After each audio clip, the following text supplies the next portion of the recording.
ربي زدني علما زدني فقها زدني حكما أتبع قولك عملا يبني يجبر ذلك عثرة أمة.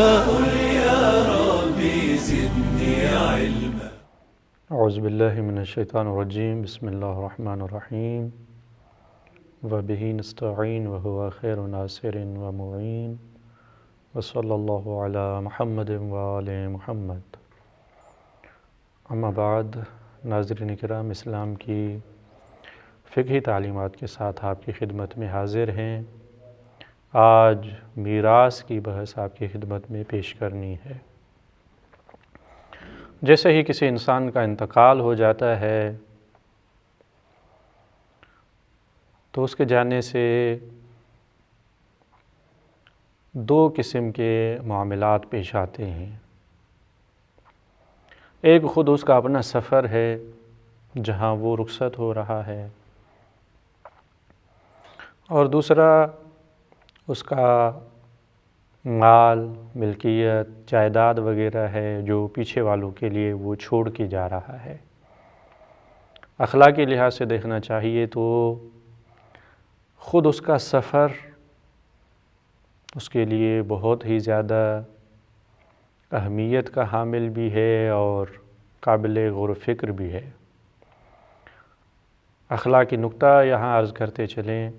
امام علی علیہ السلام نہج البلاغہ کی نقل کے مطابق ارشاد فرماتے ہیں، جب کسی کا انتقال ہوتا ہے تو دو قسم کی باتیں سامنے آتی ہیں. باتیں کرنے والے یا تو فرشتے ہیں یا انسان ہیں. فرشتے اس سے یہ پوچھتے ہیں کہ کیا لے کر آئے ہو، اور جو پیچھے زمانے والے ہیں، لوگ ہیں، وہ یہ کہتے ہیں کہ جانے والا کیا چھوڑ کے گیا ہے. تو یہی ہے کہ انسان کو آگے کی بھی فکر کرنی چاہیے اور بعد میں آنے والوں کی بھی. ایسا نہیں ہے کہ صرف بعد میں آنے والوں کی فکر میں رہے، اور یہ بھی اچھا نہیں ہے کہ صرف اپنی فکر میں رہے. نہیں، دونوں چیزوں کو ملا کر چلانا ہی اسلام کی تعلیم ہے. جیسے ہی کسی کا انتقال ہوا تو اس کی تمام ملکیت، جائیداد اس کی ملکیت سے نکل جاتی ہے. یعنی اب یہ ملکیت، یہ مال، یہ جائیداد اس کی نہیں ہے. کس کی ہے؟ اس کے وارثوں کی ہے، جو اس کے وارث ہیں. اب اگر قانون یہ معین نہ کرے کہ کس وارث کو کتنا حصہ ملنا ہے، اس جائیداد کی، اس میراث کی تقسیم کس طرح ہونی چاہیے، تو یہ دیکھنے میں آتا ہے کہ اولاد کے درمیان یا وارثوں کے درمیان جھگڑا ہونے لگتا ہے، اور کبھی کبھی بات مقدمات اور قانونی اداروں اور کبھی تو قتل کی نوبت آ جاتی ہے. تو اسلام نے اس طرح کے معاملات کو روکنے کے لیے، ان پریشانیوں سے بچنے کے لیے حصوں کو معین کر دیا ہے کہ مرنے والے کے مال کو، ملکیت اور جائیداد کو کس طرح تقسیم کرنا ہے، کس کو کتنا حصہ ملے گا. یہ اسلام نے معین کر دیا ہے تاکہ جھگڑے نہ ہوں، اختلافات نہ ہوں اور یہ پریشانیاں پیش نہ آئیں. اصل انسانی اقدار ہیں، رشتے ہیں، محبت ہے، خلوص ہے، یہ چیزیں تو آنے جانے والی ہیں. اسلام نے ان کو فرعی اہمیت دیتے ہوئے ان کو معین کر دیا ہے. اصل تو وہی رشتہ ہے جو ان کے درمیان پایا جاتا ہے.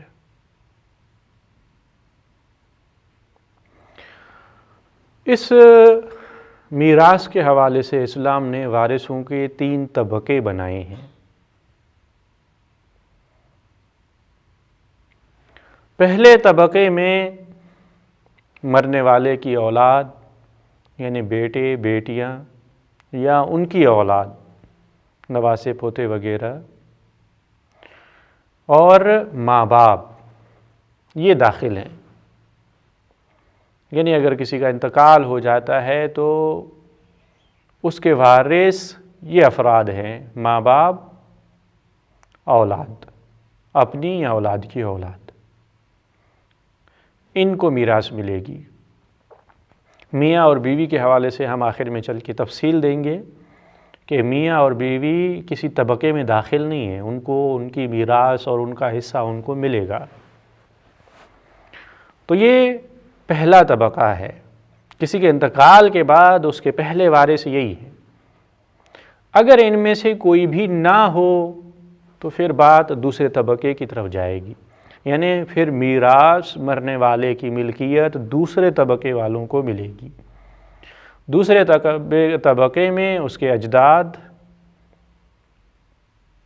یعنی دادا دادی، نانا نانی اور بہن بھائی داخل ہیں۔ بہن بھائی یا ان کی اولاد، ان کی اولاد اس صورت میں جب وہ خود نہ ہوں۔ یہ دوسرا طبقہ ہے، یعنی اگر پہلے طبقے میں سے کوئی بھی نہ ہو تو پھر میراث دوسرے طبقے کو ملے گی، دادا دادی، نانا نانی اور بہن بھائی میت کے۔ اگر یہ بھی نہ ہوں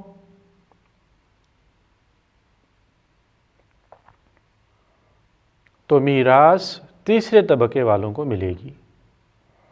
تیسرے طبقے میت کے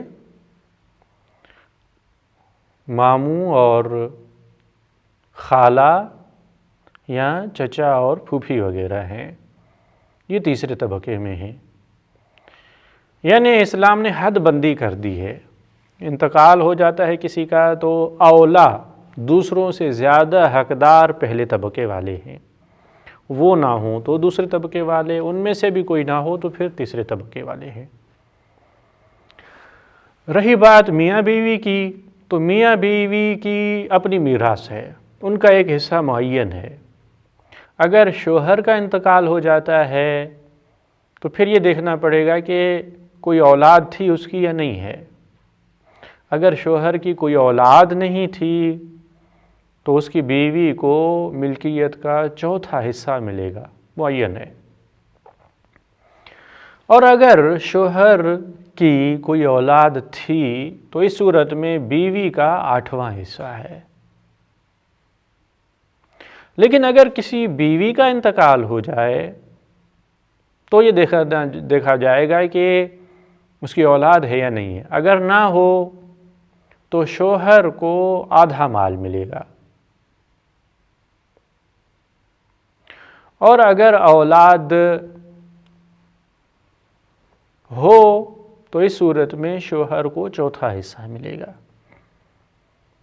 یعنی جو حصہ بیوی کو مل رہا تھا اس کے دگنا۔ شوہر کا انتقال ہو اور اولاد نہ ہو تو بیوی کو چوتھا حصہ مل رہا تھا، اور اگر اولاد ہو تو 8واں حصہ۔ اگر بیوی کا انتقال ہو جائے تو شوہر کو آدھا مال ملے گا اگر اولاد نہ ہو، اگر اولاد ہو تو چوتھا حصہ۔ اسی طرح پہلے طبقے میں جو وارث ہیں یا دوسرے طبقے میں ہم عرض کریں گے کہ اس میں بھی ایسا ہے کہ مرد کو عورت کے دگنا دیا جا رہا ہے۔ بیٹا ہو تو اسے بیٹی کے دگنا مال ملے گا، اور بعض صورتوں میں والد کو والدہ سے زیادہ مال ملے گا۔ تو شاید اس حوالے سے کسی کے ذہن میں یہ بھی سوال پیدا ہو کہ میراث کی یہ تقسیم کیسے عادلانہ ہے؟ اسلام مرد اور عورت میں فرق کیوں قرار دے رہا ہے؟ میراث میں تفاوت کیوں رکھا گیا ہے؟ کیا یہ تبعیض ہے یا جنسیت پرستی ہے؟ کیا اس کا مطلب یہ ہے کہ اسلام صرف مردوں کے لیے ہے؟ یہ سوالات خصوصاً آج کل مغرب کی طرف سے بہت زیادہ کیے جا رہے ہیں، اس طرح کے سوالات۔ لیکن اگر حقیقت کو دیکھا جائے اور اسلامی قوانین کو دیکھا جائے جو اسلام نے مرد اور عورتوں کے لیے قرار دیے ہیں، تو اس تقسیم میں کسی کا کوئی حق ضائع نہیں ہو رہا، کسی پر کوئی ظلم نہیں کیا جا رہا، کیونکہ اسلام نے عورت اگر بیٹی کی صورت میں ہو تو بیٹی ہے، بچی ہے، اس کا خرچہ ہوتا ہے والد پر ہوتا ہے، اگر بڑی ہو جاتی ہے، اس کی شادی ہو جاتی ہے تو پھر اس کا نان و نفقہ شوہر پر ہوتا ہے۔ یعنی عورت کا عام طور پر خرچہ دوسروں پر ہوتا ہے، مردوں پر ہوتا ہے، چاہے والد ہو چاہے شوہر ہو۔ لیکن مرد نہ صرف اپنا خرچہ خود کرتا ہے بلکہ وہ دوسروں پر بھی خرچ کرتا ہے۔ اس حوالے سے دیکھا جائے تو شاید خواتین کو ملنے والی یہ رقم بھی زیادہ ہے، لیکن اسلام نے کہا ہے کہ ان کو یہ رقم دو اور پھر جو مردوں کو ملے وہ مرد بھی پھر ان پر ہی خرچ کریں۔ اس حوالے سے کوئی تمیز نہیں ہے، کوئی طبقہ بندی نہیں کی جا رہی، جنسیت پرستی نہیں ہو رہی یہاں پر، بلکہ ہر ایک کو اپنے اپنے استعداد کاموں کے حوالے سے ملکیت کا حصہ دیا جا رہا ہے۔ یہ کلی طور پر ایک خاکہ تھا۔ اب چلتے ہیں مختلف صورتوں کی طرف کہ کسی کا انتقال ہو جائے، اگر اس کے ماں باپ ہیں اور اولاد میں سے کوئی ہے بیٹی اور بیٹے، تو وہ مال کس طرح تقسیم کریں گے۔ دیکھیں، وارثوں میں سے کچھ ایسے وارث ہیں جن کا اسلام نے حصہ معین کر دیا ہے کہ ان وارثوں کو صرف یہی حصہ ملنا ہے والسلام۔ جیسے بیوی ہے، بیوی کا حصہ معین ہے، اگر مرنے والے شوہر کی کوئی اولاد ہے تو اسے 8واں حصہ، اگر نہیں ہے تو 4تھا حصہ۔ یہ معین ہے، یہ بالفرض فرض ہے، یعنی خدا کی طرف سے معین شدہ ہے۔ کبھی یہ ہوتا ہے کہ اس فرض کے علاوہ جو اس کے لیے معین کیا گیا ہے سہم، اس کے ساتھ اضافی رقم بھی اگر آئے تو اسے مل سکتی ہے۔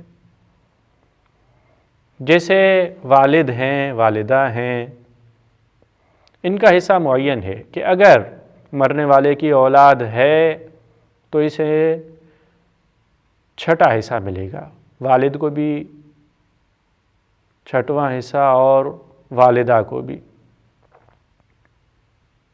لیکن اگر مرنے والے کی صرف ایک بیٹی تھی تو ایک بیٹی کے لیے معین ہے کہ اگر مرنے والے کی ایک بیٹی ہو تو اسے جائیداد کا آدھا حصہ دیا جائے گا۔ اگر آدھا اسے دے دیا جائے اور 6واں حصہ والد کو اور دوسرا 6واں حصہ والدہ کو، یعنی ملکیت کو 6 حصوں میں تقسیم کرنا ہے، ایک حصہ والد کے لیے، ایک والدہ کے لیے، اور آدھا یعنی 6 میں سے 3 حصے بیٹی کے لیے ہیں۔ ایک حصہ بچ گیا۔ اب یہ جو ایک حصہ بچ گیا ہے اسے 5 حصوں میں تقسیم کیا جائے گا پھر سے، اور پھر اس ایک کو جو 5 حصوں میں تقسیم کیا گیا اس میں سے ایک حصہ والد کو، ایک والدہ کو، اور 3 حصے بیٹی کو ملیں گے۔ اب یہاں یہ ہوا کہ بیٹی کا حصہ معین تھا، والدہ کا حصہ معین تھا، اس کے علاوہ جو دوسرا مال بچا اس میں سے بھی انہیں حصہ ملا۔ یہ سہم اور قرابت کی وجہ سے ہے۔ کچھ ایسے وارث ہیں کہ جن کا حصہ معین نہیں ہے، قرابت کی بنیاد پر انہیں میراث ملے گی، حصہ معین نہیں ہے اللہ کی طرف سے۔ جیسے بیٹا ہے، حصہ معین نہیں ہے، اگر ایک بیٹا ہے، ماں باپ ہیں، ماں باپ کو ان کا حصہ ملے گا، جو بچ گیا وہ بیٹے کا ہوگا۔ تو اس طرح اس کے لیے حصہ معین نہیں ہے، وہ صرف قرابت اور رشتہ داری کی بنیاد پر جو مال بچ رہا ہے یا جس نسبت سے مال بچ رہا ہے اس حوالے سے میراث حاصل کرے گا، معین حصہ اس کا نہیں ہے۔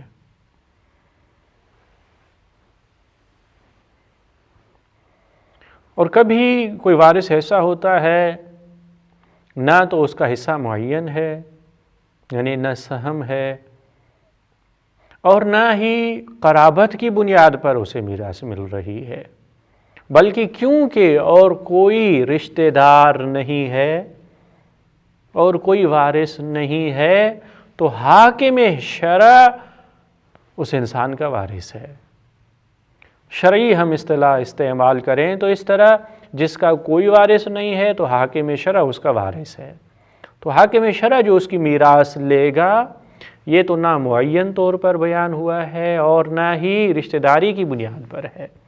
حکم ہے کہ اس کا مال اسے دیا جائے گا، پھر وہ مصلحتوں کو دیکھتے ہوئے تشخیص دے کر کسی اچھی جگہ پر اسے استعمال کرے گا۔ کیونکہ فقہ کے مطابق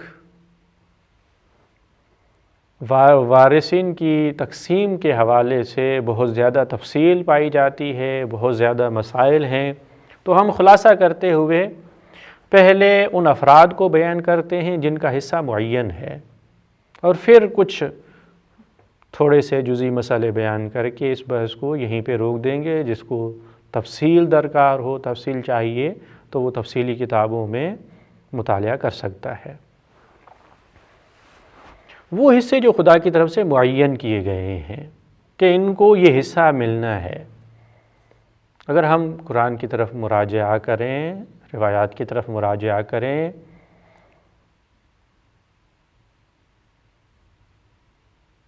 تو 6 حصے ہیں جو معین کیے گئے ہیں افراد کے لیے کہ اتنا ان کو ملے گا۔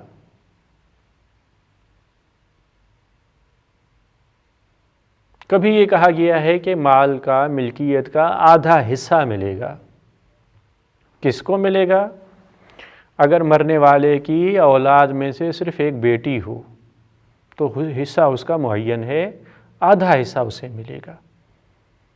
باقی جس طرح ہم نے پہلے اشارہ کیا کہ یہ آدھا حصہ اس کا معین ہے، اس کے علاوہ بھی اسے کچھ ملے گا جو قرابت کی بنیاد پر ہے، معین تعین تشخیص کی بنیاد پر نہیں ہے۔ دوسرا یہی آدھا حصہ اس صورت میں بہن کو ملے گا جب کسی کا انتقال ہو جائے اور وارثین میں اس کی بہن ہو، ایک بہن ہو، تو اس صورت میں بھی اسے آدھا حصہ یعنی مال کا آدھا حصہ اسے دیا جائے گا۔ اور تیسرا شخص جسے آدھا حصہ ملنا ہے وہ یہ کہ مرنے والے کی اولاد وغیرہ نہیں ہے، پہلے طبقے میں کوئی شخص نہیں ہے، دوسرے طبقے میں بہن بھائی جو تھے، اب بہن بھائی بھی آپ جانتے ہیں کہ کبھی سگے ہوتے ہیں، ایسے بہن بھائی ہیں جن کے ماں باپ ایک ہی ہیں، کبھی ایسا ہوتا ہے کہ ماں دوسری ہوتی ہے۔ تو اس حوالے سے اگر وارثین میں سے ایک ایسا بھائی ہو جو اس کا سگا ہے ماں باپ کی طرف سے یا باپ کی طرف سے سگا ہے اس کا، تو اسے آدھا مال دیا جائے گا، یہ معین ہے۔ باقی دیکھا جائے گا کہ دوسرے وارثین، دوسرے بہن بھائی ہیں یا نہیں، تو یہ آدھا حصہ اس کا معین شدہ ہے اس کے لیے۔ یہ 3 قسم کے افراد تھے جن کے لیے آدھا آدھا حصہ معین ہے۔ مال کا تیسرا حصہ ہے۔ مال کا تیسرا حصہ کس کو ملنا ہے؟ اگر کسی کا انتقال ہو گیا اور اس کے وارثوں میں اولاد نہیں ہے، ماں ہے مثلا،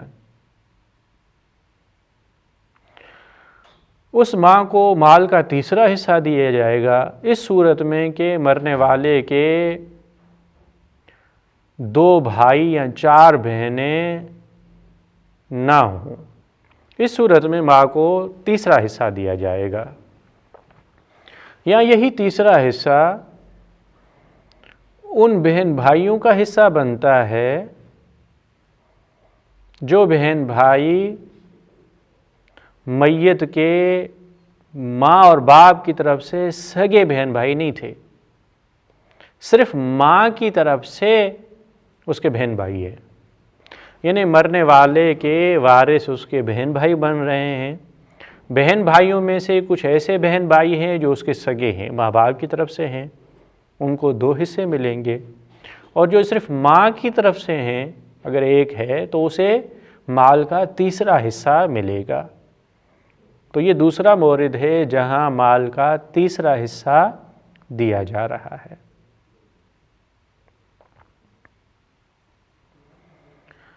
مال کا چوتھا حصہ، مال کا چوتھا حصہ یا شوہر کو ملتا ہے یا بیوی کو۔ شوہر کو اس صورت میں ملتا ہے کہ بیوی کا انتقال ہو گیا ہے اور اس کی اولاد بھی ہے، تو اس صورت میں بیوی کے مال میں سے چوتھا حصہ شوہر کو دیا جاتا ہے۔ یا یہ کہ شوہر کا انتقال ہو گیا ہے لیکن اس کی اولاد نہیں ہے، جب اولاد نہ ہو تو بیوی کو چوتھا حصہ ملتا ہے۔ تو چوتھا حصہ یا شوہر کو ملتا ہے یا بیوی کو ملتا ہے۔ چھٹواں حصہ یہ معین طور پر ماں کو ملتا ہے، اس صورت میں جب مرنے والے کے بہن بھائی ہوں۔ اگر مرنے والے کے 2 یا 4 بہن بھائی ہیں تو ماں کے لیے چھٹا حصہ ہے، یا یہ چھٹا حصہ والد کے حصے میں آتا ہے اس صورت میں جب میت کی اولاد میں سے کوئی ہو۔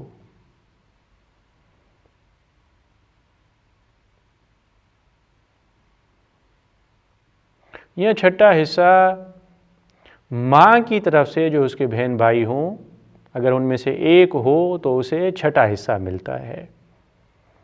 یہ چھٹا حصہ ہے جس کے 3 مورد ہیں: باپ اگر میت کی اولاد ہو، ماں اگر میت کے بہن بھائی ہوں، یا بہن بھائی اگر ماں کی طرف سے ہوں۔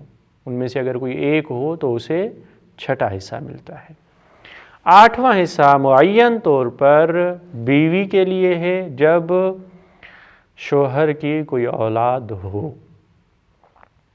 باقی رہ جاتا ہے ثلثین، 3 میں سے 2 حصے۔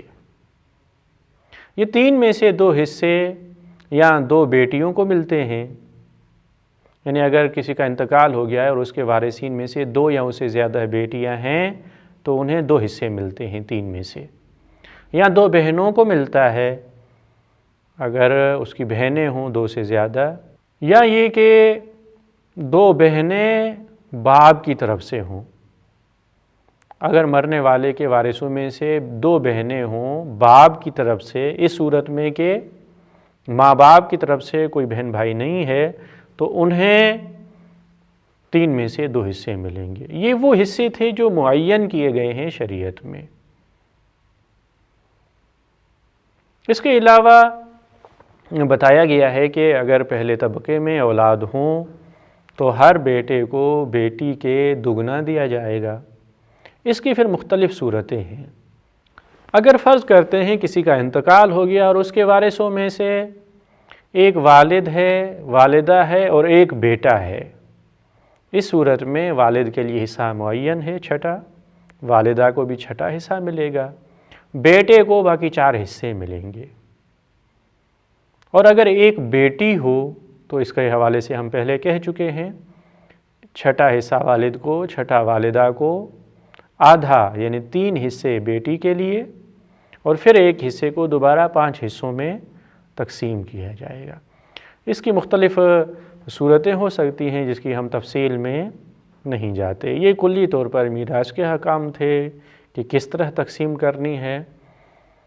یہ سب اس حوالے سے ہے کہ تاکہ کسی کے انتقال کے بعد اس کے وارثوں میں کوئی اختلاف نہ ہونے پائے۔ ہم دعا کرتے ہیں کہ خالق کائنات ہمیں اسلام کے ان تعلیمات پہ عمل کرنے کی توفیق عطا فرمائے۔ والسلام علیکم ورحمۃ اللہ وبرکاتہ۔ Mm-hmm.